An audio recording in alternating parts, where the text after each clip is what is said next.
نحمدہ و نصلی علی رسولہ الکریم اما بعد اعوذ باللہ من الشیطان الرجیم بسم اللہ الرحمن الرحیم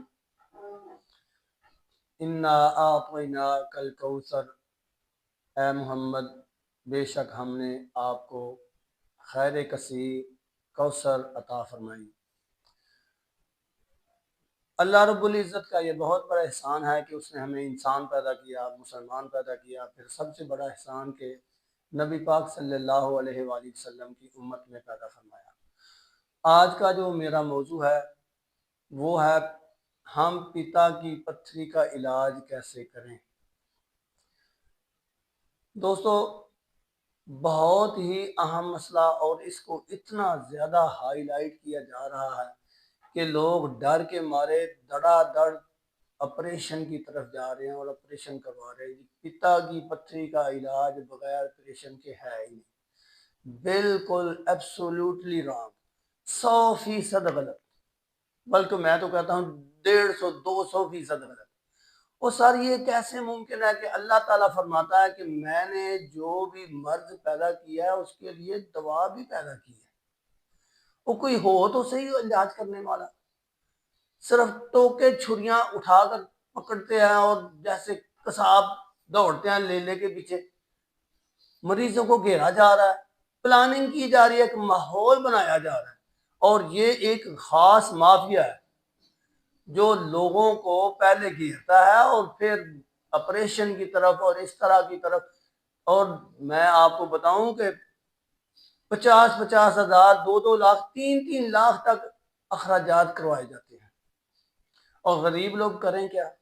درد سے مر جاتے ہیں، لیکن نہ وہ افورڈ کر سکتے ہیں اور نہ وہ آپریشن کرواتے ہیں۔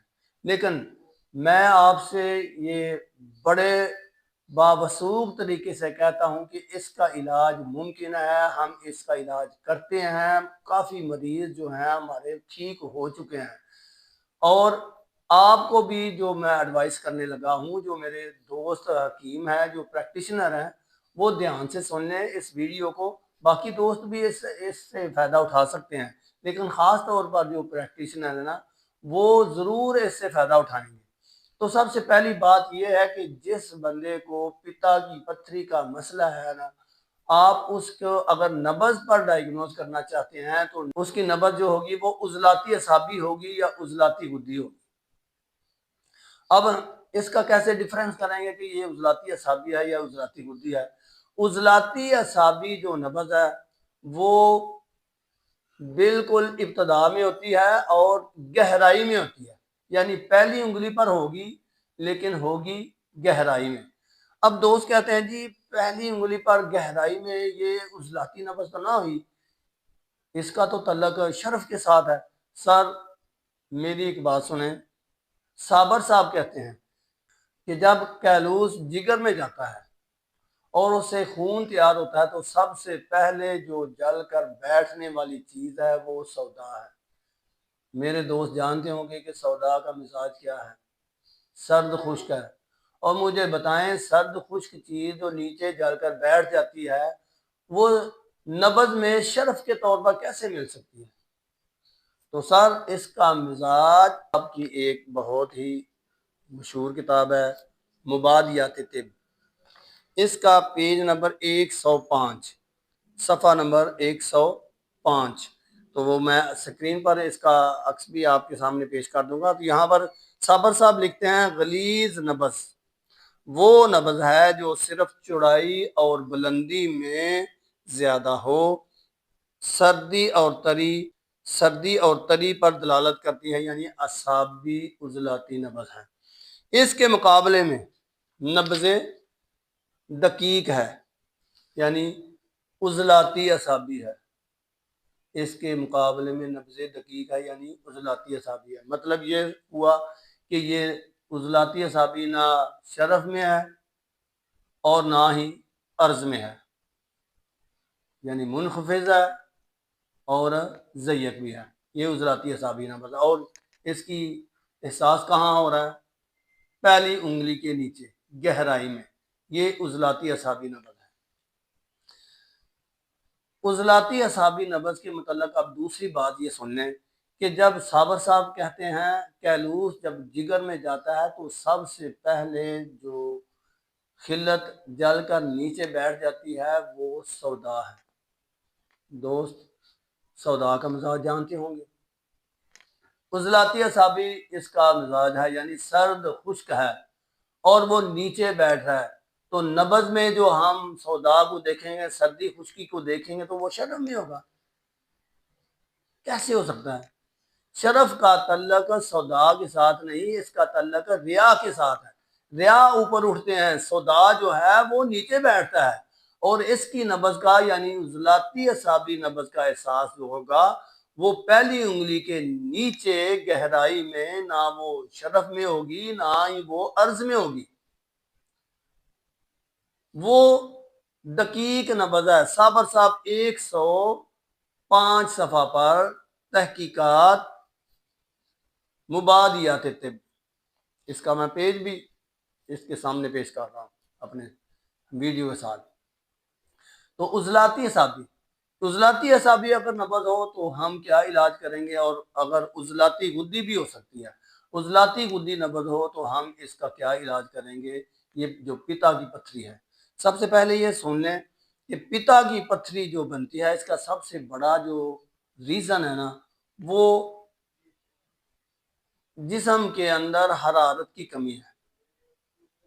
اگر جسم کے اندر حرارت کی کمی ہے تو یہ مسئلہ، بلکہ کوئی بھی، صابر صاحب یہ تحقیقات تپدق وصل، یہ میرے پاس یہ بک ہے، اس کا صفحہ نمبر 42 پر صابر صاحب لکھتے ہیں دق وصل کے مرض میں سب سے پہلے حرارت جسم کم ہونی شروع ہو جاتی ہے۔ صابر صاحب یہاں پر چونکہ یہ اس کا موضوع دق وصل ہے، بلکہ یہ لیکن یہ قانون افاقی ہے اور یہ سب امراض کے لیے یہی ہے۔ کوئی بھی جب مرض پیدا ہوتا ہے تو سب سے پہلے جسم کی حرارت کم ہوتی ہے۔ پھر فرماتے ہیں جس کا اثر غذا کے ہضم پر پڑتا ہے، پھر جو غذا ہضم نہیں ہوتی اس میں خمیر پیدا ہونا شروع ہو جاتا ہے، جس سے مستقل طور پر معدہ اور امعاء میں ریاح کی پیدائش بڑھ جاتی ہے۔ تحقیقات تپدق وصل، یہ جو میں نے آپ کے سامنے پیش کیا۔ اب جب جسم کے اندر حرارت کی کمی ہو گئی، جگر میں بھی حرارت کی کمی ہو گئی، جگر کو حرارت چاہیے تھی صفرا کو اکٹھا کر کے پتا میں اسٹور کرنا، کیونکہ جگر کا کام یہ ہے کہ وہ جسم سے اس کو بائل کو اکٹھا کرتا ہے، صفرا کو اکٹھا کرتا ہے اور پتا میں اسٹور کرتا ہے، پتا سے وہ ریلیز ہوتا ہے غذا کو ہضم کرنے کے لیے۔ پتا میں جب حرارت کی کمی کی وجہ سے جو صفرا ہے وہ سب سے پہلے کیا ہوگا، اس کا سلج بنے گا، وہ گاڑھا ہو جائے گا۔ اگر مزید حرارت کی کمی ہو جاتی ہے تو پھر وہ سخت ہو جائے گا، وہ پتھر کی مانند سخت ہو جائے گا۔ بعض دوستوں کا یہ ہوگا ذہن میں عام لوگوں کے کہ شاید ادھر کوئی پتھر بن جاتا ہے، کوئی پتھری داخل ہو جاتے ہیں۔ نہیں، یہ صفرا ہی ہے جو حرارت کی کمی کی وجہ سے وہاں پر پہلے سلج بنتا ہے، کیچڑ کی طرح گاڑھا ہوتا ہے، پھر اس کو جب حرارت پوری نہیں ملتی، مزید حرارت ڈاؤن ہوتی ہے تو پھر وہ پتھر کی صورت اختیار کر لیتا ہے۔ پھر صابر صاحب کہتے ہیں کہ اس کا علاج کے متعلق میرے پاس یہ بک ہے جی، کتاب تحقیقات نزلہ زکام اور تحقیقات تپدق وصل۔ تحقیقات نزلہ زکام جو ہے اس کا پیج نمبر ہے 105، اور جو تحقیقات تپدق وصل ہے اس کا پیج نمبر ہے 50۔ تپدق وصل جو ہے اس کا پیج نمبر 50 بالکل ٹاپ پر جہاں پر شروع ہوتا ہے، صابر صاحب لکھتے ہیں کوئی علاج اس وقت تک کامیاب نہیں ہو سکتا جب تک پیٹ کا خمیر اور تعفن ختم نہ کیا جائے۔ اور پیٹ کا خمیر اور تعفن کی علامت کیا ہے کہ اس میں ہوا بنے گی۔ اگر اس کا مزاج عضلاتی اعصابی ہے تو اس نبض میں گہرائی ہوگی، وہ نیچے ہوگی۔ اگر آپ اس کا حوالہ چاہتے ہیں تو مبادیات طب، اس میں اس کا ذکر کیا جاتا ہے نبض غلیظ کے طور پر۔ غلیظ نبض کے طور پر، اور اس میں اس کا میں نے حوالہ پچھلی دفعہ بھی میں نے آپ کے سامنے پیش کیا تھا کہ صابر صاحب ان کی یہ ابتدائی کتاب ہے، اس کا نام ہے مبادیات طب، اور اس کا پیج نمبر ہے 105۔ یہاں پر غلیظ نبض کے موضوع پر صابر صاحب یہاں پر بالکل اینڈ والی دو لائنیں ہیں، یہاں پر لکھتے ہیں کہ وہ نبض ہے جو صرف چوڑائی اور بلندی میں زیادہ ہو، سردی اور تری پر دلالت کرتی ہے، اس کے مقابلے میں نبض دقیق ہے، یعنی دقیق نبض جو گہرائی میں ہے، شرح میں بھی نہیں ہے اور جو چوڑائی میں بھی نہیں ہے، وہ سردی خشکی کی علامت ہے، یعنی وہ نبض عضلاتی اعصابی نبض ہے۔ میں نے اس سے پہلے بھی جب ذکر کیا تھا تو کچھ دوستوں نے کمنٹس میں لکھا تھا جی یہ سمجھ نہیں آئی بات۔ بھائی آپ سمجھیں، یہ میں نے کتاب آپ کے سامنے مبادیات طب رکھ دی ہے، اس کا صفحہ 105، میں اس کی سکرین پر اس کا ویو بھی دکھا دوں گا، آپ یہاں پر دیکھ سکتے ہیں کہ صابر صاحب اس کو دقیق نبض کو کیا کہہ رہے ہیں۔ دقیق نبض یعنی عضلاتی اعصابی نبض گہرائی میں ہوتی ہے، چوڑی بھی نہیں ہوتی اور گہرائی میں بھی ہوتی ہے، یعنی وہ تنگ ہوتی ہے، ضیق ہوتی ہے۔ دوسرا نبض کے حوالے سے اس کا عضلاتی غدی نبض ہو سکتی ہے، جس کو پیتا کی پتھری ہے اس کی دو نبضیں ہوں گی، یا عضلاتی اعصابی ہوگی یا عضلاتی غدی۔ اب عضلاتی غدی کیسے ہوگی؟ وہ عضلاتی غدی جو نبض ہے وہ تیسرے پورے پر محسوس ہوگی، شرف میں بھی ہو سکتی ہے۔ اب آپ کہیں گے جی عضلاتی غدی اور عضلاتی اعصابی جن کو نبض نہیں دیکھنی آتی وہ ڈیفرنس کیسے؟ وہ ایک علامت ہے، بڑے دھیان سے سن لینا، میں نے اس سے پہلے بھی ذکر کیا تھا۔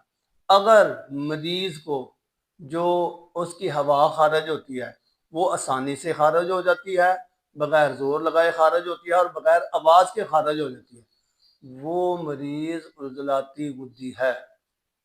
اور اگر اس کے پیٹ میں جو ہوا بنتی ہے اس کا اخراج مشکل سے ہوتا ہے، اور جب ہوتا بھی ہے تو آواز سے ہوتا ہے، یہ سادہ سی علامتیں ہیں۔ ہم جو حکماء ہے وہ اس میں تھوڑا سا ہیزیٹیشن محسوس کرتے ہیں، لیکن ایسا ہونا ہی نہیں چاہیے۔ جن کو نبض کی اپنی تفسیر صحیح اس کا دیکھنا آتا ہے وہ تو ضرور کہیں گے، اگر تھوڑا سا ڈاؤٹ ہے تو آپ پوچھ سکتے ہیں کہ جو اخراج ہے، ہاں میری یہ بات بھی سنیں، جس بندے کو پتا کی پتھری کا مرض ہے اس کے پیٹ میں 100% ضروری ہے کہ ہوا بنے، پیٹ میں ریا ہوگا۔ ہم نے اس کا جو ڈیفرنس ہے وہ میں آپ کو سمجھا رہا ہوں کہ اگر پیٹ کی ہوا اخراج اس کا ہو رہا ہے بغیر کسی زور لگائے، بغیر کسی آواز کے، آسانی سے، تو سمجھ لیں کہ یہ عضلاتی غدی نبض ہے۔ اور اگر اس کا اخراج زور لگانے سے ہو رہا ہے اور آسانی سے نہیں ہو رہا، اور جب اخراج ہوتا ہے تو آواز بھی آتی ہے، تو یہ عضلاتی اعصابی نبض ہے۔ اب ان کا ہم علاج کیا کریں؟ اس کا پتا کی پتھری سے کیا تعلق ہے؟ ذرا آپ یہ سوچ رہے ہوں گے۔ تو صابر صاحب، یہ جو میں نے آپ کو غذا کا کہا ہے نا جی، صابر صاحب کہتے ہیں، دو بک کا میں آپ کو یہاں پر حوالہ دوں گا۔ ایک تحقیقات نزلہ زکام، اس کا صفحہ نمبر 106 ہے، اور ایک تحقیقات تبدیق وصل، اس کا صفحہ نمبر 50 ہے، اور میں یہ عبارت آپ کے سامنے سکرین پر پیش بھی کر دوں گا کہ جہاں پر صابر صاحب یہ فرماتے ہیں کہ اس کا تعلق کیا ہے۔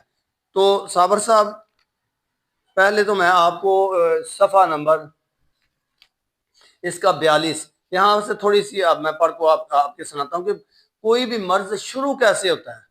یہ تب دک و سل کے متعلق یہ بک ہے، تو صابر صاحب کہتے ہیں کہ دک و سل کے مریض میں سب سے پہلے حرارت جسم کم ہونا شروع ہوتی ہے، جس کا اثر غذا کے ہضم پر پڑتا ہے۔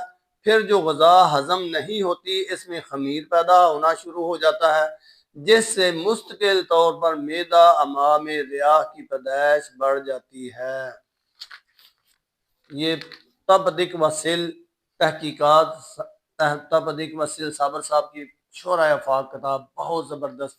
اور پھر اس کے صفحہ نمبر 50 پر صابر صاحب لکھتے ہیں اگر پیٹ کا خمیر اور تعفن ختم نہ کیا جائے، یعنی کہتے ہیں کوئی علاج اس وقت تک کامیاب نہیں ہو سکتا جب تک پیٹ کا خمیر اور تعفن ختم نہ کیا جائے، یعنی علاج تب ہوگا جب پیٹ کا خمیر اور تعفن ختم ہوگا، اور اس کی علامت یہ ہے کہ جب خمیر ختم ہو جاتا ہے پیٹ کا تو ہوا نہیں بنتی۔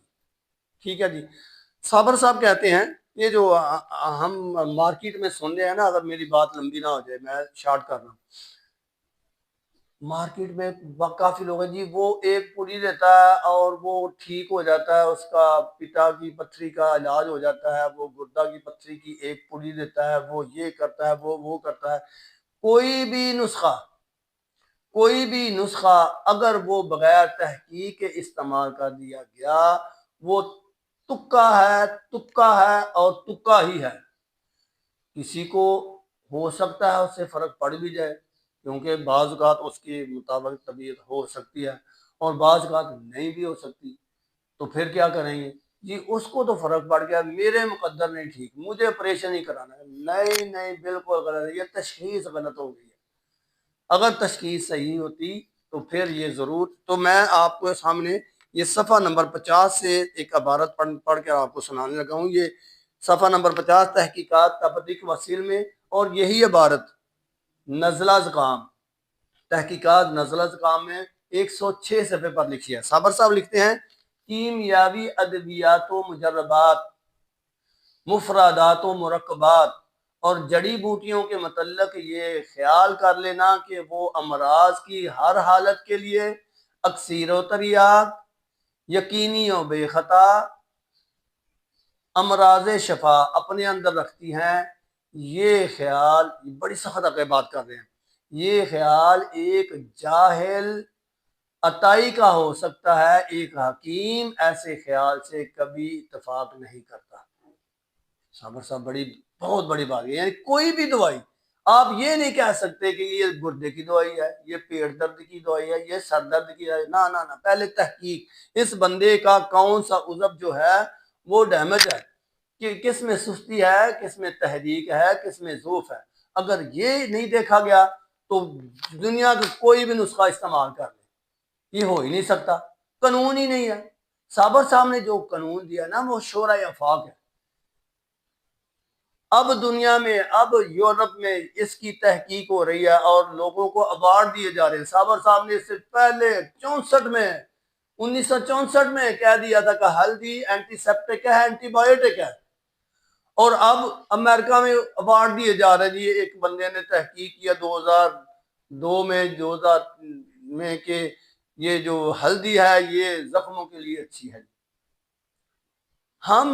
یہ ہمارا قصور ہے، ہم نے اپنے سائنسدان کو، ہم نے اپنے محقق کو ہائی لائٹ ہی نہیں کیا، ہم نے حق ادا نہیں کیا، ہم صرف نسخے دیکھ رہے ہیں کہ کون سا نسخہ کس کے لیے ہے۔ صابر صاحب نے جتنا آسان کر کے کسی بھی مرض کا علاج پیش کر دیا ہے اور دنیا کے سامنے چیلنج کے ساتھ پیش کیا ہے۔ صابر صاحب اس کے متعلق بھی لکھتے ہیں کہ دنیا کی کوئی بھی مجرب دوا جو ہے وہ کامیاب ہو ہی نہیں سکتی جب تک پہلے خمیر اور تعفن ختم کرنا ہے، وہ پیٹ کا۔ تو اس کو کالے چنے کا شوربہ جو عضلاتی اعصابی ہے، اور جو عضلاتی گدی ہے اس کو مٹن کا شوربہ، آسان علاج۔ اور پھر بعض اوقات ایسا ہوتا ہے، میرے پاس ایک پیشنٹ آیا، اس کو میں نے یہی تجویز کیا کہ آپ گوشت کا شوربہ استعمال کریں، چھوٹے گوشت کا شوربہ استعمال کریں، اور جو اس میں مسالہ ڈالنا ہے وہ سبز مرچ، نمک، ادرک، ہلدی، لہسن، زیرہ، سیاہ، یہ مسالے اس میں ایڈ کر دیں۔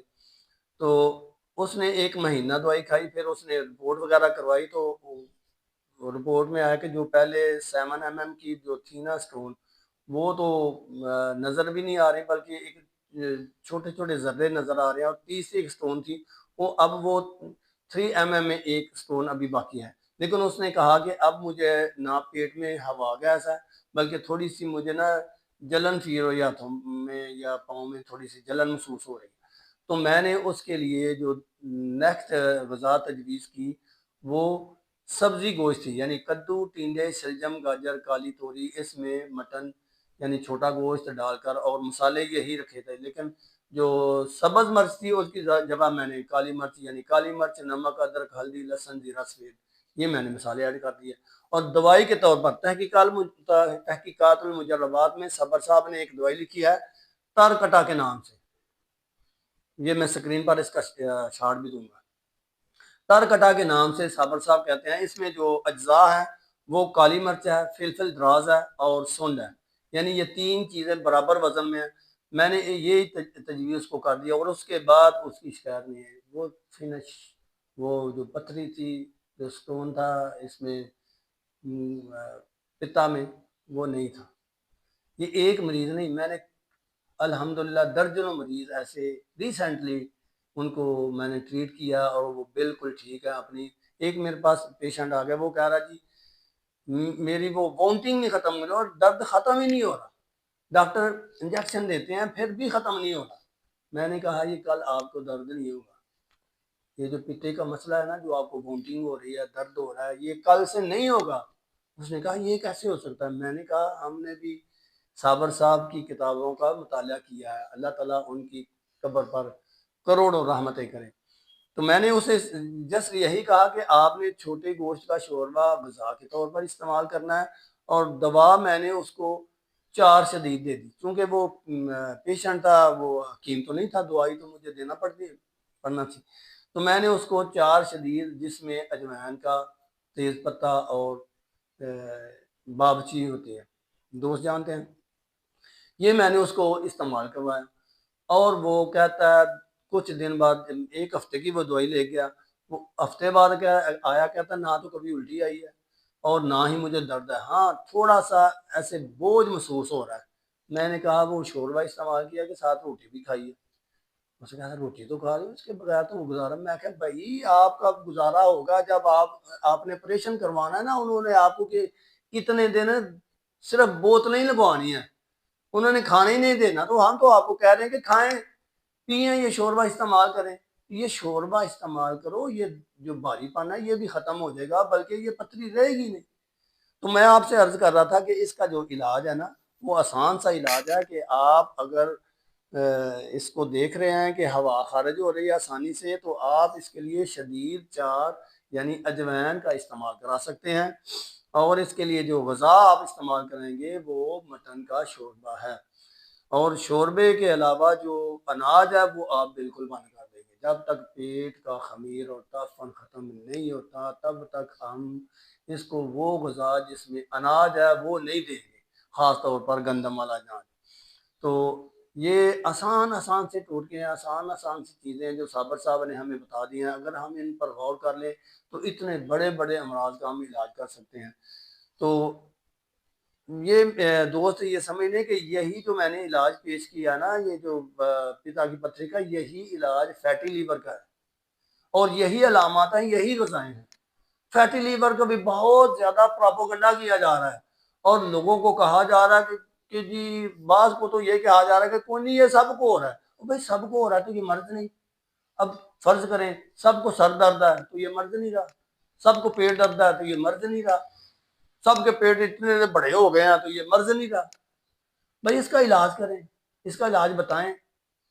وہ پلانٹیشن کریں گے جی جگر نے اب کام چھوڑ دیا، اتنا اس کی جو ہے نا وہ آپریشن ہوگا، وہ نیا لگائیں گے جی۔ کیوں جی؟ جگر ایسی چیز ہے جس کے جو سیلز ہیں وہ خود گرو کر سکتے ہیں اور کرتے ہیں۔ آپ اس کو غذا وہ دیں جن کا ان کے پاس نیوٹریشن، میں کہتا ہوں غذا کا ان کے پاس علم ہی نہیں ہے۔ یہ تو صابر صاحب کا بھلا، انہیں ہمیں بتا دیا کہ کون سے مرض میں آپ نے کون سی غذا دینی ہے اور کس مرض کے مطابق آپ نے کون سا علاج کرنا ہے۔ تو آپ سے یہ گزارش ہے کہ جو دوست اس کا علاج کر رہے ہیں، یہ میری ویڈیو سن کے وہ آسانی سے علاج کر سکیں گے۔ اگر کوئی چاہے کہ وہ مجھ سے آ کے مشورہ کرے تو وہ اپنا پیشنٹ لے آئے۔ میں ویسے بھی اپنے جو پیشنٹ آتے ہیں نا میرے کلینک پر، تو میں ان کو جو چیک اپ ہے نا وہ بالکل فری ہے۔ میں نے کبھی نہیں کہیں کسی کو کہا کہ آپ چیک اپ کرائیں، دوائی ضرور لے کے جائیں۔ چیک اپ کرانے کے بعد میں پوچھتا ہوں، اگر آپ چاہتے ہیں تو میں آپ کو دوائی دے دیتا ہوں، اگر آپ نہیں چاہتے تو میں دوائی نہیں دوں گا۔ آپ یہ پرہیز کریں، جا کے اس کا خود وہ گھر میں علاج کریں۔ تو بعض دوست کہتے ہیں پھر آپ کا وہ ایڈریس کدھر ہے؟ یہ گجرانوالہ میں میرا کلینک ہے، خیالی بائی پاس سے قریبی ایک بستی ہے فیصل کلینک، تو وہاں پر میرا یہ سیٹ اپ ہے۔ اور میرا جو نمبر ہے اس پر میرا واٹس ایپ بھی بنا ہوا ہے 0333 819 8719، یہ میرا نمبر ہے۔ تو دوستوں سے گزارش ہے کہ مخلوق خدا کی خدمت کریں، یہ جو آپریشن سے لوگوں کو بچائیں اور آسان علاج لوگوں کے لیے پیش کریں، اور جو دوست حکیم نہیں وہ بھی مجھ سے مشورہ بھی کر سکتے ہیں، یہ ویڈیو دیکھ کر اس کا اپنا یا کسی دوست کا علاج بھی کر سکتے ہیں۔ اللہ تعالیٰ آپ کا اور میرا حامی و ناصر ہو۔ وما علینا الا البلاغ۔ السلام علیکم۔